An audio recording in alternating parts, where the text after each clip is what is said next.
আমি অভিষেক মান্নাদা। এর আগের ক্লাসে আমি চ্যাপ্টার 4-এর একটি টপিক পড়েছিলাম, সেটি হচ্ছে উটের অভিযোজন। আরও ডিটেলসে বললে সেটা হচ্ছে ডেজার্ট অ্যাডাপ্টেশন। তো আজকে আমি যে বিষয়টি পড়াবো সেটি হচ্ছে শিম্পাঞ্জির আচরণগত বিভিন্ন দিক। তো তোমাদের বইতে যে অংশটি রয়েছে শিম্পাঞ্জির সমস্যার সমাধান, এই টুকু রয়েছে। আমি আরও ব্রড সেন্সে, যাতে বিষয়টির ওপর ভালো করে ধারণা তৈরি হয়, সেই জন্য একটু ব্রড সেন্সে সমস্ত টপিকগুলোই করছি। তো এক্ষেত্রেও সেরকমই করব।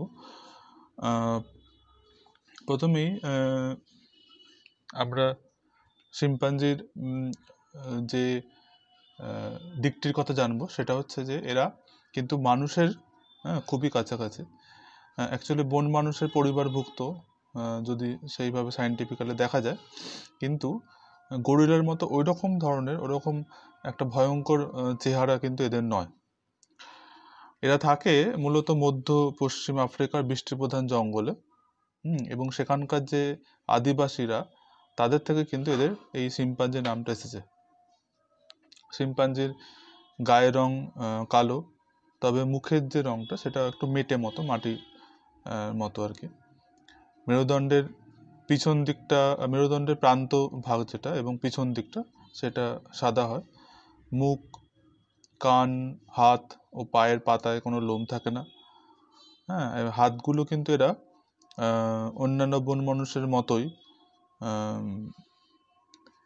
অনেকটা লম্বা, মানে পায়ের তুলনায় লম্বাই বলা যেতে পারে, কিন্তু দেহের সঙ্গে মোটামুটি মানানসই। এবার দেখো, বন মানুষ মাত্রাই কিন্তু দুটো সামনের যে দুটো পা, যেটাকে অগ্রপদ বলে, সেটা মানুষের হাতের মতো ব্যবহার করতে পারে, এরাও পারে।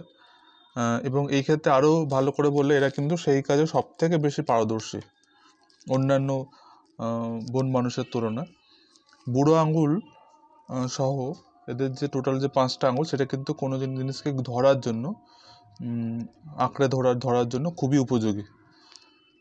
এরা যখন চলাফেরা করে 4 হাত পায়েতেই করে, মানে 2 পায়ে ভর রেখেও কিন্তু এরা অনেক সময় হাঁটে দরকার পড়লে। যেমন কোনো হাতে যদি খাবার বা অন্য কিছু জিনিস থাকে, তারা অনেক সময় 2 পায়ে হাঁটতে পারে, বা এক হাতে জিনিস ধরে বাকি 3 পায়ে ছোটাছুটি করতে পারে।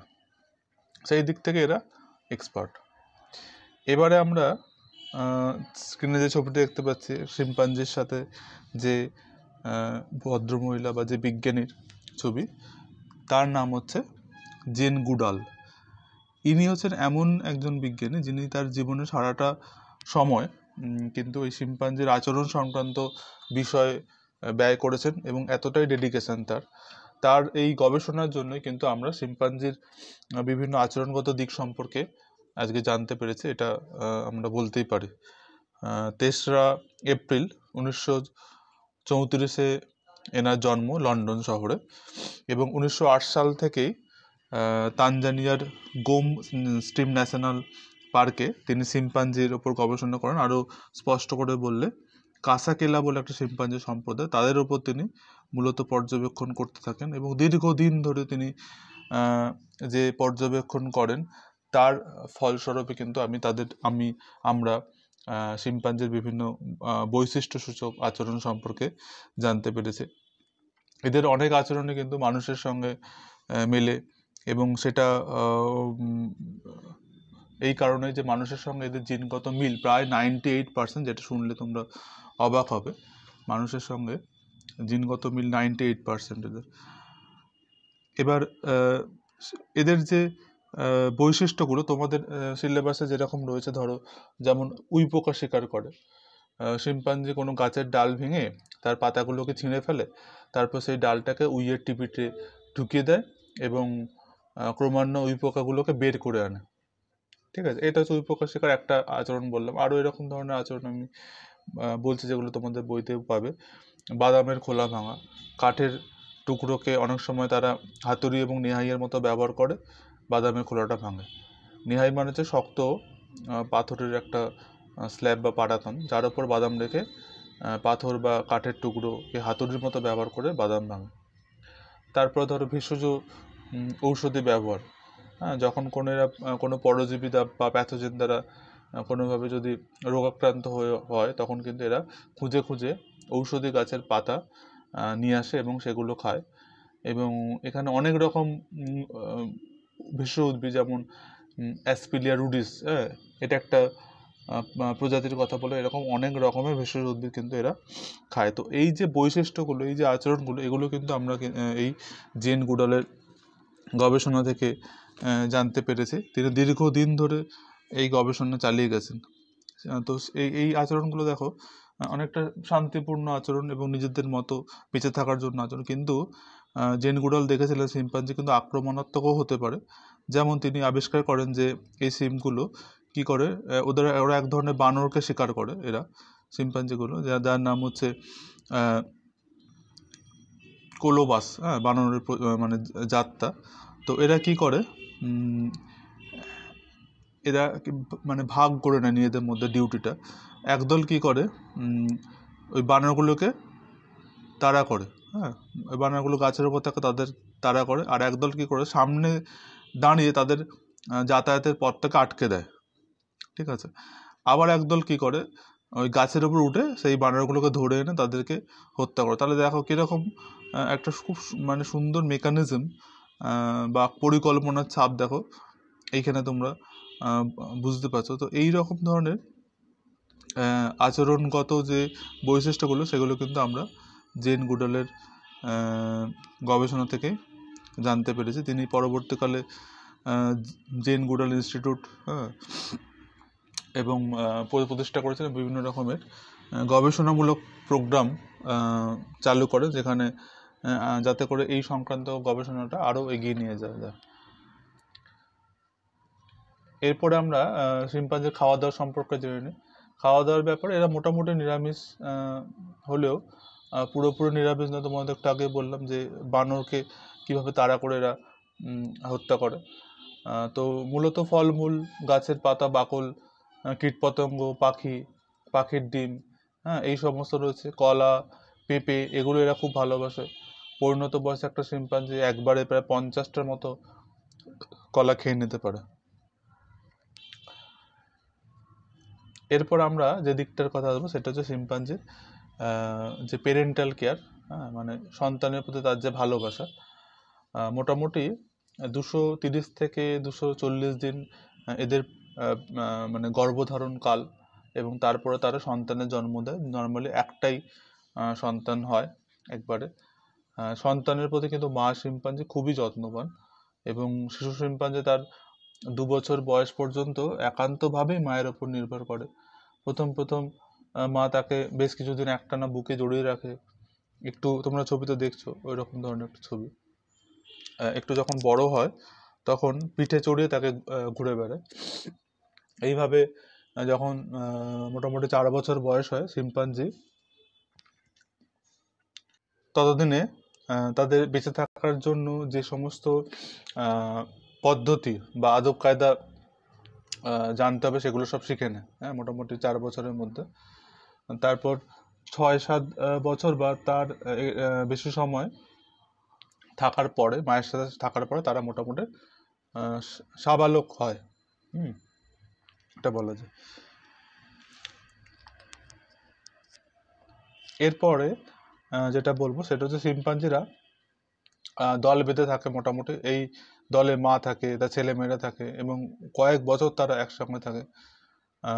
পরিণত বয়সের যে পুরুষ শিম্পাঞ্জি তাদের কিন্তু তারা নিজেদের মেজাজ মর্জি মতো কিন্তু এক দল ছেড়ে অন্য দলে চলে যেতে পারে, হ্যাঁ। ফলে একটা দলের সদস্য সংখ্যা কিন্তু সবসময় চেঞ্জ হতে পারে আর কি। কোনো সময় তিনটে সদস্য থাকে, কোনো সময় 5টা, কোনো সময় 10টা, এরকম করতে করতে মোটামুটি 40 পর্যন্ত হয় এক একটা দলের সদস্য সংখ্যা। এরা খাবারের খোঁজে সারা দিন হচ্ছে জঙ্গলে ঘুরে বেড়ায়, সন্ধ্যা হলে গাছের উপরে আশ্রয় নেয়। একদিকে কি করে, মা তার ছেলে মেয়েকে নিয়ে একসঙ্গে থাকে, আর দলের অন্য পুরুষরা আলাদা আলাদাভাবে থাকে। যখন আবার ভোর হয় তখন আবার দল বেঁধে খাবারের অভিযানে বেরোয়। শিম্পাঞ্জিরা কিন্তু নিশাচর না, হ্যাঁ, কিন্তু কোনো কোনো সময় এরা গাছে মানে এদের গাছ থেকে গাছে চড়ে বেড়াতে দেখা যায়। নানা নানা যখন তারা চড়ে বেড়ায় তখন নানা রকমের গলার আওয়াজ বের করে এবং তার মাধ্যমে তারা নিজেদের মধ্যে কমিউনিকেশন করে। এই যে হল্লা বা চিৎকার বা চেঁচামেচি, এগুলো অনেক দূর থেকে শোনা যায়। জঙ্গল বা জঙ্গলের ধারে কাছের প্রতিবেশীদের কোনো কারণে যখন এরা রেগে যায় তখন তারা কিন্তু আবার দল বেঁধে চড়াও হতে পারে। তখন আবার দেখা যায় যে হাতে পাথরের টুকরো বা গাছের ডাল এইগুলো নিয়ে শিম্পাঞ্জিরা অন্যদের আক্রমণ করছে। এখানে একটা ছবি দেখতে পাচ্ছ তোমরা, যেটা বোঝা যাচ্ছে সার্কাসের সঙ্গে শিম্পাঞ্জির সম্পর্ক। আসলে ব্যাপারটা হচ্ছে শিম্পাঞ্জি মানুষের পোষ, মানে মানুষ যা করে সেটাকেই তারা অনুকরণ করতে পারে এবং এই বিষয়ে তারা খুবই ওস্তাদ। এদের যদি শেখানো যায় তাহলে পোশাক আশাক পরতে পারে, চা সিগারেট খেতে পারে, হ্যাঁ, সাইকেল চালাতে পারে, এমনকি শিল্পীর মতো বাদ্যযন্ত্র বাজাতে পারে, নাচানাচিটা করতে পারে। তো এইগুলো সব বুদ্ধি, এদের যে বুদ্ধি রয়েছে এবং মানুষের অনেকটা কাছাকাছি এরা, সেইটার হচ্ছে প্রমাণ হচ্ছে এই ঘটনাগুলো। এবং সেই জন্য সার্কাসে খেলা দেখানোর জন্য শিম্পাঞ্জি অনেক সময় ব্যবহার করা হয়, তোমরা হয়তো দেখেওছো। আর এমনকি গবেষণার অঙ্গ হিসেবে বিজ্ঞানীরা কিন্তু এদেরকে ব্যবহার করে এবং মহাকাশ যানেও শিম্পাঞ্জিকে পাঠানো হয় মহাকাশের বিভিন্ন খুঁটিনাটি তথ্য জানার জন্য, বা তার অবস্থা কিভাবে মানে মানুষের ওপর পড়তে পারে সেইটা শিম্পাঞ্জিকে দিয়ে পরীক্ষা করে দেখানোর জন্য অনেক সময় মহাকাশ যানে পাঠানো হয়েছে। এরপরে আমরা শিম্পাঞ্জি সম্পর্কে কিছু টুকটাক তথ্য জেনে নেব। আমি আগেই বলেছি সিলেবাসের থেকে অনেকটা ব্রড সেন্সে আমি তোমাদেরকে বলছি, যাতে শুধু সিলেবাসের মধ্যে আটকে না থেকে অনেকটা তথ্য, অনেকটা পরিচয় এগুলো সম্পর্কে হয়। একটা অবাক করা ঘটনা বলছি, শিম্পাঞ্জির ক্ষেত্রে কিন্তু দাঁতের যে সংখ্যা সেটা মানুষের মতোই, হ্যাঁ, এবং মানুষের যেমন ক্যানাইন রয়েছে ধারালো, সেই রকম ক্যানাইন ওদেরও রয়েছে। শিম্পাঞ্জির বর্তমানে মোটামুটি ওদের যে পপুলেশন সেটা হচ্ছে প্রায় 1 লাখ থেকে 2 লাখ, যেটা অনেক কমতির দিকে রয়েছে। আর এরা তো আগে বলেইছে কোথায় থাকে, কোন ধরনের অঞ্চলে, এবং এরা সাধারণত একবারে একটা সন্তানই জন্ম দেয়। পশ্চিম বা মধ্য আফ্রিকায় থাকে। এদের রং বাদামি কালো। এদের যখন দৌড়ায় এরা তখন মোটামুটি ম্যাক্সিমাম এদের ভেলোসিটি থাকে মোটামুটি ঘন্টায় 25 মাইল পর্যন্ত। এরা ওজনে 26 কেজি থেকে 70 কেজি পর্যন্ত হতে পারে। এদের জীবনকাল মোটামুটি 50-60 বছর। হ্যাঁ, এদের উচ্চতা 3.25 ফুট থেকে 5.5 ফুট পর্যন্ত হতে পারে। এদের মোটামুটি এরা জননের সক্ষম হয় 13 থেকে 16 বছর বয়স পর্যন্ত। এবং তোমাদেরকে যেটা আগেও বলেছি যে শিম্পাঞ্জির সঙ্গে মানুষের কিন্তু ডিএনএ বা জিনের মিল প্রায় 98%।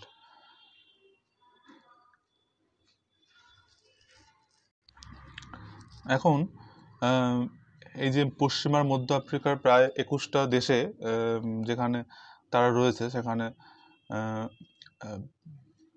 মোটামুটি ওয়েদার যেটা গ্রীষ্মমণ্ডলীয় বলা যেতে পারে, বা আর্দ্র বৃষ্টিপাত, বা অনেকটা শুকনো সাভানা, এরকম ধরনের মানে বিভিন্ন টাইপের জলবায়ু অঞ্চলে তারা থাকতে পারে। এবং বর্তমানে যে বিভিন্ন কারণে, বিশেষ করে মানুষের যে শিল্প হোক বা বাসস্থান হোক, তার যে বিস্তারের জন্য কিন্তু এই শিম্পাঞ্জিদের প্রাকৃতিক বাসস্থান কিন্তু অনেকভাবে ক্ষতিগ্রস্ত হয়েছে। হ্যাঁ, অনেক সময় কৃষিক্ষেত্রের জন্য বন পরিষ্কার করতে গিয়ে বা কাঠ কেটে নিয়ে যাওয়ার জন্য কি হয়েছে না, তাদের যে পরিসর সেটা কমে গেছে। তার ফলে তাদের গোষ্ঠীগুলো কি হয়েছে, আরও ভেতরের দিকে, আরও নিজেদের ক্লোজ হয়েছে। তাদের যে টেরিটরি সেটা কম হয়ে গেছে। তার ফলে তাদের মধ্যে যেমন বাসস্থানের সমস্যা হয়েছে এবং খাবার দাবার এই নিয়েও তাদের মধ্যে একটা প্রতিযোগিতা এবং একটা দ্বন্দ্ব তাদের মধ্যে সৃষ্টি হয়েছে। তার জন্য কিন্তু নিজেদের মধ্যে ঝগড়াঝাটি বা এই মারপিটের জন্য অনেক শিম্পাঞ্জি মৃত্যু হয়েছে। শিম্পাঞ্জি কি আমরা আগেই বললাম যে ওরা মোটামুটি 3 থেকে 40 এরকম সদস্য সংখ্যা হতে পারে, কোনো কোনো সময় একটু আধটু বেশিও হয় তার থেকে।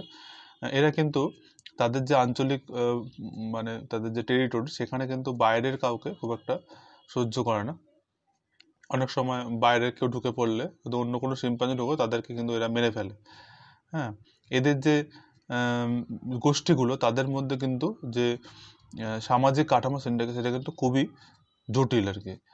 এখানে পুরুষদের একটা প্রভাব রয়েছে, আবার তাদের মধ্যে কোনো পুরুষের প্রভাব আবার বেশি। শিম্পাঞ্জিরা রাতে গাছের মধ্যে শাখাগুলো ভাঁজ করে ঘুমানোর জন্য একটা নিরাপদ প্ল্যাটফর্ম তৈরি করে নেয়। অনেক সময় আবার দেখা যায় যে রোজই এরা নতুন নতুন বাসা তৈরি করে। হ্যাঁ, যদিও গাছগুলোতে ঘুমাতে এবং খাওয়ার জন্য তারা অনেকটা সময় সেখানে ব্যয় করে। আবার দেখা যায় যে এক ডাল থেকে অন্য ডালে তারা দুলতে দুলতে বেড়ায়। শিম্পাঞ্জিরা কিন্তু খুবই সৃজনশীল, এবং অনেক সময় দেখা যায় যে এরা প্রতিদিন একে অন্যকে সাজানোর জন্য কিন্তু অনেকটা সময় ব্যয় করে। হ্যাঁ, তো এটা যে শুধুমাত্র পরিষ্কার রাখার জন্য বা পরজীবী থেকে মুক্ত রাখার জন্য তা না, এটাকে তারা একটা স্বাচ্ছন্দ্য বলে মনে করে। এবং তার ফলে তাদের গ্রুপের মধ্যে সামাজিক যে বন্ধন, সেটা কিন্তু আরও শক্তিশালী হয়। শিম্পাঞ্জিরা প্রায় 30টার মতো বিভিন্ন আওয়াজ করতে পারে, যাতে করে তারা তাদের নিজেদের গোষ্ঠীর মধ্যে অন্য গোষ্ঠীর সঙ্গেও তারা কিন্তু কমিউনিকেট করতে পারে, যে আওয়াজ অনেক সময় 2 কিলোমিটার দূর থেকেও শোনা যায়।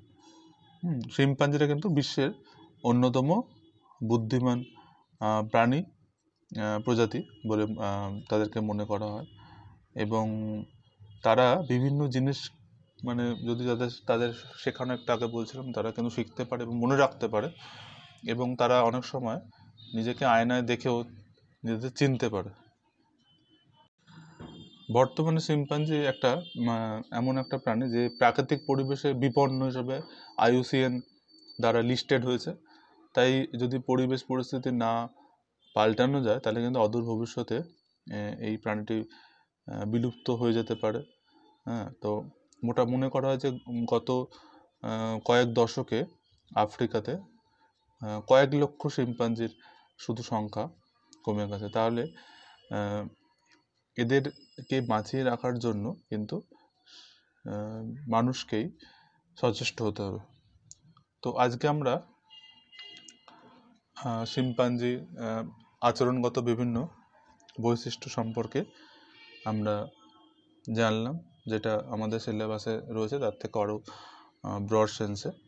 এর পরের দিনকে আমরা এই সংক্রান্ত বা পরের আরেকটা টপিক সংক্রান্ত আলোচনা করব।